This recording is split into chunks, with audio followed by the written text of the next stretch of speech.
Baik, bismillahirrahmanirrahim. Assalamualaikum warahmatullahi wabarakatuh. Berjumpa kembali di acara Bincang Biologi, teman-teman belajar bersama guru kreatif. Masih di acara Kupas Tuntas Materi Biologi kelas 10.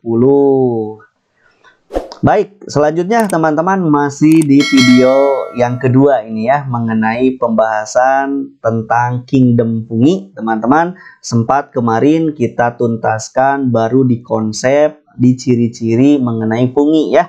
Jadi pembahasan pertama tentang peta konsep sudah bahas di video pertama. Terus yang kedua, ciri utama yang dimiliki oleh jamur pun atau kingdom fungi ini pun sudah kita tuntaskan, mulai dari ciri utamanya, mulai dari cara hidupnya, mulai dari habitatnya. Di video pertama sudah kita tuntaskan, sehingga kingdom fungi dia berdiri sendiri, berbeda dengan kingdom-kingdom yang lainnya.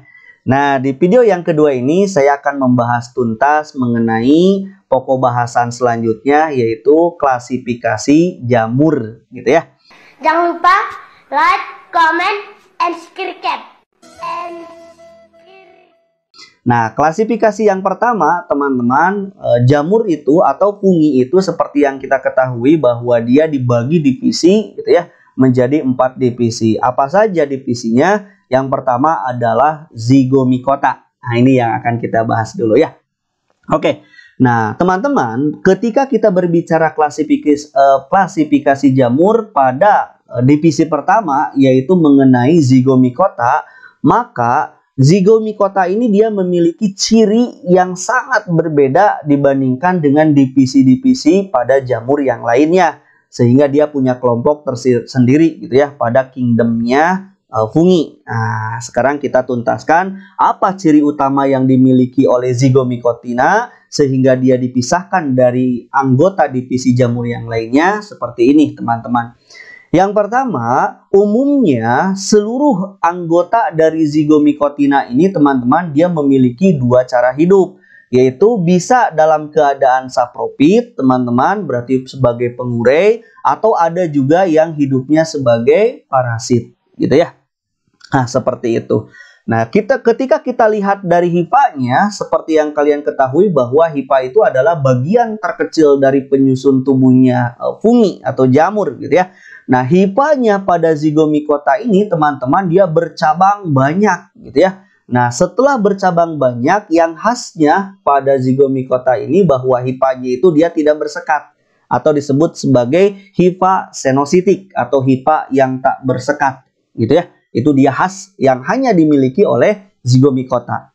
Yang ketiga, teman-teman, nah khusus ketika dia melakukan reproduksi secara aseksual, yaitu dengan menghasilkan spora. Nah, sporanya ini dia dihasilkan oleh suatu bagian yang disebut sebagai sporangium. Nah, jadi ada sporangium, nanti perhatikan teman-teman di gambar di samping gitu ya. Ini yang bawahnya adalah sporangiofor gitu ya, ini yang bawahnya seperti tangkai. Lalu yang ininya, yang buletan di atasnya ini yang disebut sebagai sporangium gitu ya. Nah, sporangium ini kalau dia sudah matang, maka dia akan melepaskan spora-sporanya ke lingkungan sekitarnya gitu ya. Jadi spora pada jamur itu dia dihasilkan oleh sporangiumnya. Yang keempat, teman-teman bisa diperhatikan untuk reproduksi aseksual, tadi sudah saya singgung sedikit bahwa memang dia dilakukan atau dengan cara menghasilkan spora dari sporangium gitu ya. Nah, sedangkan seksualnya itu, teman-teman, dengan membentuk zigospora. Nanti kita akan lihat bagaimana zigospora ini dibentuk sebagai fase seksualnya pada anggota zigomikota. Jadi cara mengingatnya gampang gitu ya. Jadi, teman-teman, jamur itu kenapa diklasifikasikan menjadi divisi-divisi yang berbeda? Salah satu untuk pembedanya adalah dari segi reproduksi secara seksualnya. Gitu ya, itu yang menjadikan perbedaan setiap divisi. Nah, seksualnya pada zigomikota itu dari nama depannya, zigo gitu ya, tambahkan spora. Jadi zigospora. Seperti itu ya cara mengingatnya. Yang kelima, hidupnya di mana? Habitatnya bisa di darat, bisa di tanah, atau memang pada sisa-sisa organisme yang mati khusus untuk zigomikota yang saprofit. Seperti itu ya. Kalau yang parasit berarti dia numpang pada medium lain atau pada inang organisme lain. Terus zigomikota juga teman-teman dia mampu membentuk mikoriza. Mikoriza itu adalah fase simbiosis antara jamur dengan akar pada tumbuhan. Seperti itu ya, itu dia mikoriza.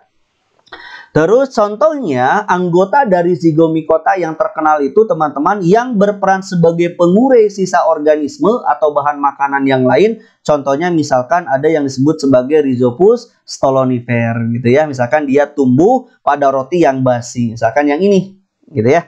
Nah, kenapa dia disebut sebagai Rhizopus stolonifer? Sebab jamur ini dia membentuk stolon. Nah, ini dia jamurnya. Lalu dia membentuk stolon. Nah, ini dia. Gitu ya, seperti batang gitu ya, yang menjalar di antara mediumnya. Lalu dia membentuk lagi sporangium lagi. Nah, ini stolonnya. Maka disebut sebagai Rhizopus stolonifer. Begitu ya. Nah, ini dia rhizoidnya. Nah, gitu ya, akar semunya. Padahal hipa ini ya, hipanya. Yang memang Rhizopus stolonifer itu dia hidup pada roti, misalkan khusus roti yang basi, itu bisa hidup di situ. Terus ada Rhizopus yang disebut sebagai Rhizopus nigrican. Nah, kalau yang ini dia tumbuh pada tanaman tomat, teman-teman, misalkan pada tomatnya juga bisa, gitu ya. Terus ada Mucormucedo. Nah, kalau Mucormucedo satu lagi dengan Philologus, teman-teman, Philobolus maksud saya. Mucormucedo dengan Philobolus ini dia menguraikan kotoran hewan. Nah, misalkan hewan yang diuraikannya itu bisa sapi, kambing gitu ya, atau hewan-hewan yang ada di hutan itu bisa. Nah, kotorannya itu bisa diurai oleh Mucormucedo juga oleh Philobolus. Jadi habitat mukor dengan Philobolus itu ada di kotoran gitu ya. Nah, terus ada Rhizopus oryzae. Nah, kalau Rhizopus oryzae ini dia sering dimanfaatkan oleh para pelaku usaha. Salah satunya adalah di dalam proses pembuatan tempe. Jadi tempe yang kalian sukai, tempe yang terkenal itu dia dibentuk dari kacang kedelai gitu ya, yang dirakit gitu ya, yang difermentasi oleh Rhizopus oryzae ini, teman-teman. Terus ada Mucor japanicus. Kalau Mucor japanicus ini dia biasanya dimanfaatkan dalam pembuatan tape ketan. Nah, teman-teman juga yang sudah mungkin merasakan tape ketan menggunakan ragi. Nah, di dalamnya itu raginya itu dia mengandung jamur dari anggota zigomikota. Dalam hal ini adalah Mucor japanicus. Ini dia ya. Nah, lihat dari struktur tubuhnya dari zigomikota, teman-teman. Dia ada hipastolonnya ini ya. Oke, terus dia membentuk yang disebut sebagai sporangiofor. Nah, sporangiofor nanti setiap bagiannya akan menggelembung di daerah atasnya yang disebut sebagai sporangium. Kalau sporangiumnya dia sudah matang, maka dia akan melepaskan spora. Lalu sporanya nanti jatuh pada medium yang cocok, maka dia akan tumbuh lagi gitu ya. Dia membentuk hifa rhizoid gitu ya, seperti akar-akar semu ini. Pada ini hifanya ya, hifa-hifa dari tubuh zigomikota. Ingat, hifanya tidak bersekat seperti itu ya, atau senositik. Oke, bisa diperhatikan teman-teman cara reproduksinya, ini dia. Nah, untuk cara reproduksinya pada fungi ini teman-teman, khusus anggota zigomikota, tadi disebutkan fase seksualnya itu dia menghasilkan zigospora. Yang mana? Nah, ini dia teman-teman gitu ya. Ini adalah fase seksualnya yang nantinya akan menghasilkan suatu bagian zigosporangnya. Nah, nanti menghasilkan zigospora gitu ya. Bagaimana prosesnya? Begini prosesnya, mulai dari reproduksi aseksual misalkan. Untuk anggota dari zigomikota, teman-teman, tadi sudah diketahui bahwa bagian yang bulat ini kan disebut sebagai sporangia ya. Ketika dia sudah matang, dia akan menghasilkan spora. Spora ini dia akan tumbuh berkecambah membentuk hifa-hifa. Hifanya itu dia nanti akan memperbanyak diri membentuk miselium. Yang miselium ini dia akan kembali lagi menjadi fase jamurnya gitu ya, seperti ini. Namun kalau dia misalkan mau masuk ke fase seksual, spora-spora yang dihasilkan ini teman-teman nanti dia akan membentuk miselium positif dan dia akan membentuk miselium negatif gitu ya. Jadi miselium positif dan miselium negatif kalau dikata mal jantan betina mungkin gitu ya. Nah, seperti itu. Jadi kalau di jamur disebutnya hifa positif dan hifa negatif. Lalu hifa positif dan hifa negatifnya itu dia melakukan proses penyatuan teman-teman gitu ya. Coba diperhatikan di sini, dia terjadi proses penyatuan yang nantinya dia ini adalah bagian yang disebut sebagai gametangia gitu ya. Dengan intinya itu dia masih haploid.